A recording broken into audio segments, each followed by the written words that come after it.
তো আমি এখানে আসি আর যাই, আউটপুট কিছুই নেই। এটা আমার আত্মসম্মানে লেগেছে যে আমি যদি আউটপুটই না দিতে পারি তাহলে আমি মিসইউজ করবো ওখানে পয়সাটা। তো তাই আমি রেজিগনেশন দিচ্ছি। কলকাতা পুরসভায় ফের তৃণমূলে ভাঙন, মেয়র পরিষদের পদত্যাগ, তারক সিং এর পদত্যাগ যেটা জানা যাচ্ছে। বড় চেয়ারম্যান পদ থেকে পদত্যাগ করেছেন সুশান্ত ঘোষ। আপনারা জানেন অ্যাকাউন্টস কমিটি থেকে ইস্তফা দিয়েছেন অরূপ চক্রবর্তী। এবার মেয়র পরিষদ থেকে ইস্তফা দিতে চলেছেন তারক সিং। মেয়র পরিষদ পদে ইস্তফা দিচ্ছেন তিনি। কলকাতার পুরসভায় এই মুহূর্তে তারক সিং পৌঁছেছেন। মেয়র পরিষদ পদে তিনি ইস্তফা দিতে চলেছেন। কি বলেছেন শুনবো। আমাকে মিটিংয়ে ডাকলে আমি সেই মিটিংয়ে থাকব। অ্যাপার্ট ফ্রম পলিটিক্স, কলকাতা শহরের জল নেওয়া যুবক, তার জন্য যা আমার করার আমি করব। আপনাকে এই প্রতিশ্রুতি দিচ্ছি, আপনি আমাকে জানান। তো ওনার এন্ড থেকেও আমি কিছু পেলাম না। এবার এই পৌরসভায় আমি আসছি, একজন দুটো গেস্ট এসেছিলো, তাকে আমার পিয়নকে বললাম চা দাও। বললো চা তো স্যার আর দেওয়া যাবে না। কেন?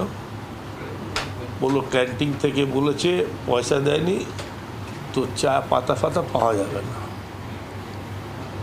তবে এটা এমআইসি আমি নিজে পয়সা দিয়ে চা পাতা বিস্কিট আনালাম।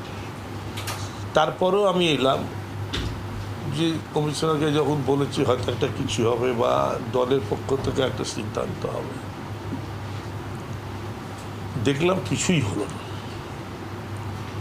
তো আমি কলকাতার মেয়র ইন কাউন্সিল, আমরা কিছু সুযোগ সুবিধা পেয়ে থাকি। যেমন আমাদের গাড়ি, তার 8 লিটার তেল দেয় রোজ। তারপরে ড্রাইভারের পয়সা, গাড়ির ভাড়া কর্পোরেশন দেয়। তো আমি এখানে আসি আর যাই, আউটপুট কিছুই নেই। এটা আমার আত্মসম্মানে লেগেছে যে আমি যদি আউটপুটই না দিতে পারি তাহলে আমি মিসইউজ করবো ওখানে পয়সাটা। তো তাই আমি রেজিগনেশন দিচ্ছি। এবং আমি এটাও বলেছি আমার রেজিগনেশনে যে তারা যদি মনে করে কলকাতা শহরের জল দেওয়ার ব্যাপারে আমার, তারা বলতে পারে।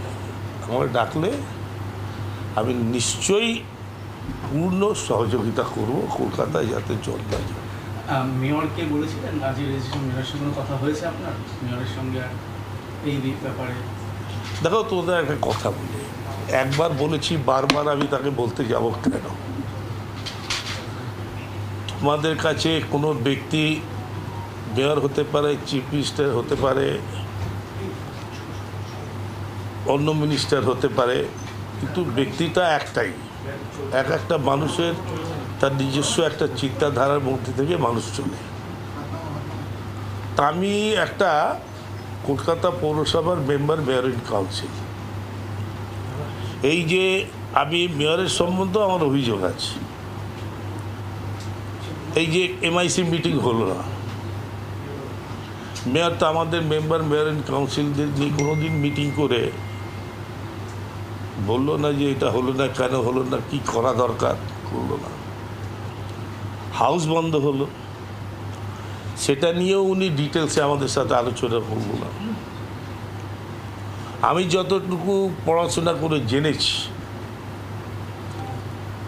সেটা আমি দেখলাম যে মেয়রকে কেউ কেউ ভুল বুঝিয়ে নোটিশ দেওয়ার ছিল দুটো কারণে। একটা হচ্ছে অভিষেক ব্যানার্জির বাড়িতে নোটিশ হয়েছে, তার জন্য কমিশনারকে শোকজ করতে বলেছিল দলের থেকে। আমি মেয়রকে না করেছিলাম, করবে না, এটা ঠিক হবে না। বৈষ্ণবকে চিঠিটা দেখালো মেয়র, বৈষ্ণব পড়লো, বললো হ্যাঁ ঠিক আছে, এই চিঠি দেওয়া যাবে। আমি বললাম একদম না, দেবে না। যে লোকরা এক্সপার্ট পৌরসভার মামলা টামলা করে তাদের কাছে জেনে লিগ্যাল ওপিনিয়ন নিয়ে তবে দেবে। তার কারণ হচ্ছে নোটিশটায় সাইন করেছে ডিপার্টমেন্টের অফিসাররা, আমরা হচ্ছি policy maker, guided by state law. Calcutta municipal act 1980 আর অ্যামেন্ডমেন্ট আপডেট, তাতে যা লে ডাউন হয়ে গেছে এইটাকে ফলো করে আমরা member mayor in council including mayor আমরা সিদ্ধান্ত নিই কলকাতা শহরের কোথায় কি উন্নয়ন হবে। সেই সিদ্ধান্ত অনুযায়ী ফাইল তৈরি হয়, টেন্ডার হয়, টেন্ডার কমিটি হয়, ওয়ার্কস কমিটি হয়, তারপরে কাজ হয়। সেই কাজটা যখন হয় হচ্ছে কমিশনার হোলসোল রাইটটা সে ইমপ্লিমেন্ট করে। তাহলে বিল্ডিংয়ে কোথায় নোটিশ দেবে সেটা কমিশনারের কাউকে জিজ্ঞাসা করার দরকার নেই, শিষ্টাচার হিসেবে বলতে পারে, না বলতে পারে।